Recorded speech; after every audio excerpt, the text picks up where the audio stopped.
আমেরিকার কঠোর নিষেধাজ্ঞা অমান্য করে বিশেষ মিশনে ইরানের আকাশে ঢুকেছিল ইসরায়েল, কিন্তু 2 মিনিটও সময় পেল না তারা, সাথে সাথেই শুটডাউন।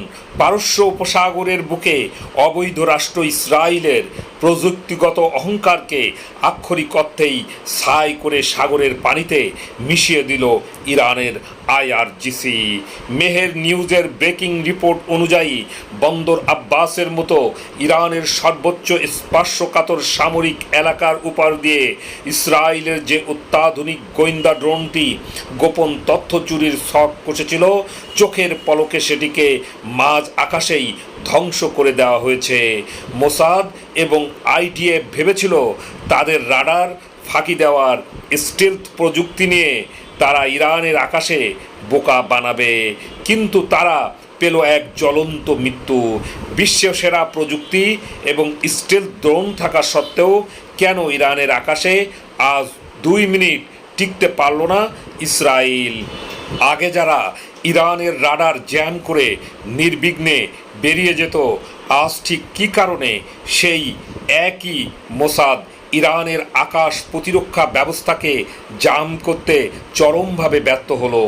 আমেরিকার কড়া মানা থাকা সত্ত্বেও কেন ইসরায়েল এত বড় ঝুঁকি নিয়ে ইরানে তাদের স্পাই ড্রোন পাঠালো, এবং ঠিক কোন গোপন মিশন নিয়ে ইরানের বুকে ঢুকেছিল ইসরায়েলের এই অদৃশ্য ঘাতক? আর সবচেয়ে বড় প্রশ্ন, সাগরের বুকে এ ড্রোন ধ্বংসে ঠিক কী এমন অপূরণীয় ক্ষতি হয়ে গেল, যার কারণে আজ নেতানিয়াহু প্রশাসনের কপালে চিন্তার ভাঁজ পড়েছে? এসব লোমহর্ষক সত্য এবং জালিমদের চূড়ান্ত প্রযুক্তিগত পতনের নিখুঁত দৃশ্যপট জানতে ভিডিওটিতে একটি লাইক দিন, ভিডিওটি শেয়ার করুন এবং পেজটি ফলো অথবা সাবস্ক্রাইব করে শেষ পর্যন্ত আমাদের সাথেই থাকুন। এই শ্বাসরুদ্ধকর সামরিক এবং প্রযুক্তিগত ভূমিকম্পের শুরুটা হয়েছিল পারস্য উপসাগরের অন্ধকার আকাশে।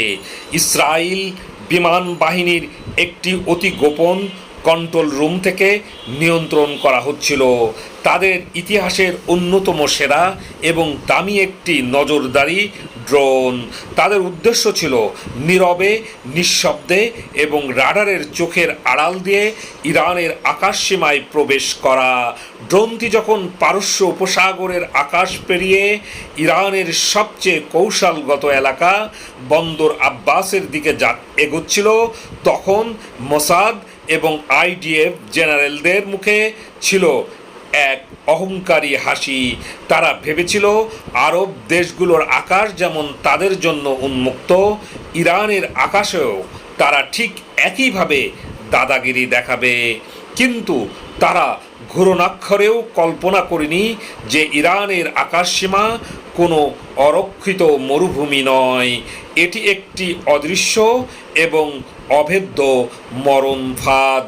মেহের নিউজের রিপোর্ট অনুযায়ী ইসরায়েলের স্পাই ড্রোনটি ইরানের আকাশসীমায় প্রবেশ করার ঠিক 2 মিনিটের মাথায় এক বিকট বিস্ফোরণে ছাই হয়ে যায়। কোনো সতর্কবার্তা নেই, কোনো পালানোর সুযোগ নেই। আইআরজিসি বা রেভলিউশনারি গার্ডের এয়ার ডিফেন্স ফোর্সের ছোড়া একটি ভূমি থেকে আকাশে নিক্ষেপযোগ্য মিসাইল সেকেন্ডের মধ্যে সেটিকে টুকরো টুকরো করে সাগরের বুকে ছুঁড়ে ফেলে। তেল আবিবের কন্ট্রোল রুমে স্ক্রিন মুহূর্তের মধ্যে অন্ধকার হয়ে যায়। ইরান এর ড্রোনের ধ্বংসাবশেষ এবং এর ভেতরের ডেটাকে আন্তর্জাতিক বিশ্বমঞ্চে এবং জাতিসংঘের সামনে ইসরায়েলের বিরুদ্ধে সবচেয়ে বড় প্রমাণ হিসাবে দাঁড় করাবে। পুরো বিশ্বের সামনে প্রমাণ হয়ে যাবে যে ইসরায়েল শুধু ফিলিস্তিনেই গণহত্যা চালাচ্ছে না, তারা পুরো মধ্যপ্রাচ্যে একটি রাষ্ট্রীয় সন্ত্রাসবাদ চালিয়ে যাচ্ছে এবং অন্য দেশের সার্বভৌমত্ব নগ্নভাবে লঙ্ঘন করছে। আইআরজিসির কাঠগড়ায় দাঁড়ানো নেতানিয়াহুর গলায় এই ড্রোনের ধ্বংসাবশেষ আরেকটি নতুন আইনি ফাঁস পরিয়ে দেবে। ইসরায়েল আজ বুঝতে পেরেছে মধ্যপ্রাচ্যে তাদের প্রযুক্তিগত দাদাগিরি দেখানোর দিন চিরতরে শেষ হয়ে আসছে। ইরানের আকাশে যে তাদের জন্য এক জ্বলন্ত মরণফাঁদ, তা আইআরজিসি মাত্র 2 মিনিটে প্রমাণ করে দিয়েছে। নিজেদের পাতাফাঁদে আটকা পড়ে আজ চরম মূল্যের মাসুল গুনছে নেতানিয়াহুর প্রশাসন। এখন প্রশ্ন আপনাদের কাছে, বিশ্বের সেরা প্রযুক্তি দাবি করা ইসরায়েলের এই 2 মিনিটের পতন এবং ড্রোনের ডেটা লিঙ্ক ধরে মোসাদের সার্ভার হ্যাক হওয়ার এই সম্ভাবনা নিয়ে আপনারা কি ভাবছেন? ইরানের এই আকাশ প্রতিরক্ষা ব্যবস্থার ক্ষমতা কি প্রমাণ করে যে আমেরিকার সাহায্য ছাড়া ইসরায়েল আক্ষরিক অর্থে একটি কাগজে বাঘ? কমেন্ট বক্সে আপনার বিজয় উল্লাস এবং মূল্যবান মতামত শেয়ার করে এই ঐতিহাসিক পটভূমিতে আপনি শরিক হন। ভিডিওটি এখনই শেয়ার করে দিন। তাৎক্ষণিক খবর পেতে পেজটি ফলো অথবা সাবস্ক্রাইব করুন। ধন্যবাদ।